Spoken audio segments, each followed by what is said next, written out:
first, fast, accurate with Jennifer Copeland and Rick Shutt. You're watching WSBT-22 News at 5. The polls are open right now in Michigan. Some officials expecting lots of people to come to the polls in Michigan. So let's get right out to WSBT-22's Hillary Powell. She's at live one of those polling sites in Niles. And Hillary, good weather probably helping the turnout tonight.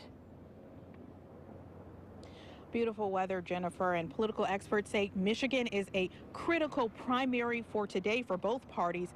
Voters have been steadily trickling in here. This is the House for both Precinct 1 and 2 in Niles, and definitely right now there are 130 delegates at stake for the Democratic primary and 59 for the Republican primary. Now, let's break that down a little bit. Republican candidates who get at least 15% of the vote get to split those candidates, but if only one candidate gets more than 15% of the vote, they get all 59 delegates. And in the Republican race, one Notre Dame political science professor tells me this is a chance for Donald Trump to prove he's the leading candidate for his party.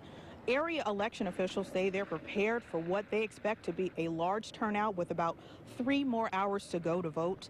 The Niles City clerk tells me she's expecting about a 15% voter turnout here.